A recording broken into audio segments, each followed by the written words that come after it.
Hey y'all, welcome back to my channel. My name is Katrina and this is Katrina Reads.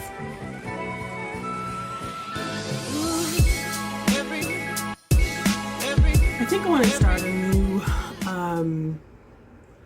every once in a while series called Quick Bites. I read a cool book. I want to let you guys know about it. There's nothing profound to do like a whole book talk about, but I want to talk about the book a little bit. And I know some people talked about it. I didn't have a hard time finding other people talking about the book, but I just wanted to add my voice. I think the quick bites will be 5 to 10 minutes, maybe closer to 5 minutes. And so let's get into it. The book that I'm talking about today is The Hollow Places by T. Kingfisher.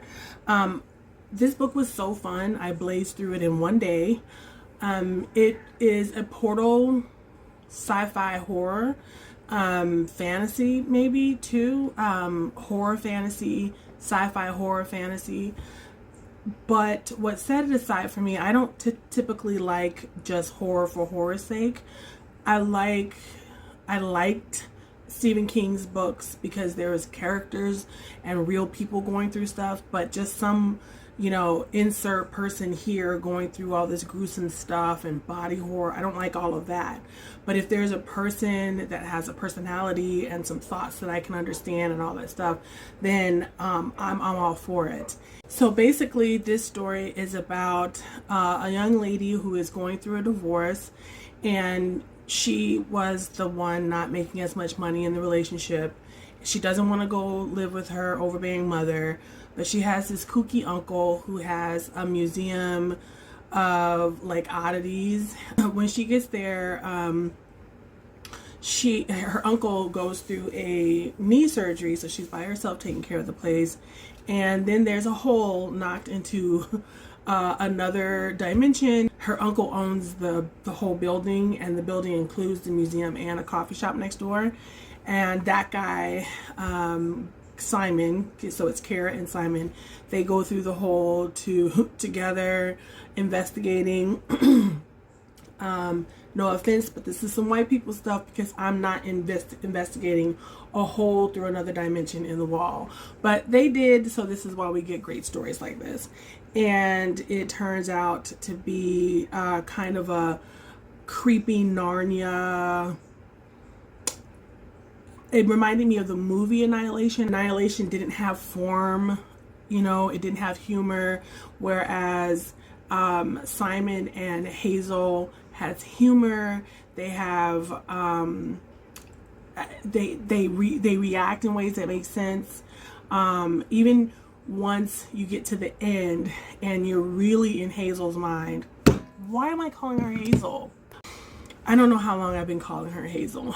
Once you're in Kara's mind more so than Simon's mind, you still enjoy her inner thinking. She thinks the way a normal person thinks.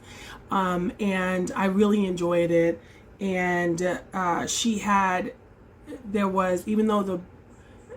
even afterwards, and as she responds the way a normal human being responds, and she also has a mental response to it. There's some PTSD and nightmares and all that kind of stuff that comes with going through this stuff, and you really don't see that all the time in horror stories. It wasn't scary. It was definitely creepy in certain parts, but I would call this horror adventure portal fantasy.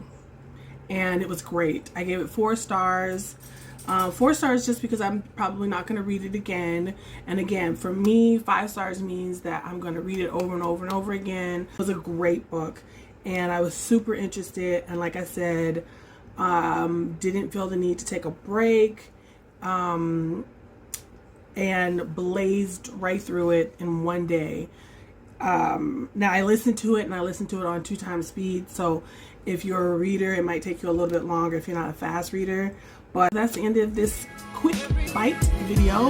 I hope that I can edit it down to, my goal is like 5 minutes. Let's see if I can do this. Be easy on yourself, and I'll see you in the next video. Bye.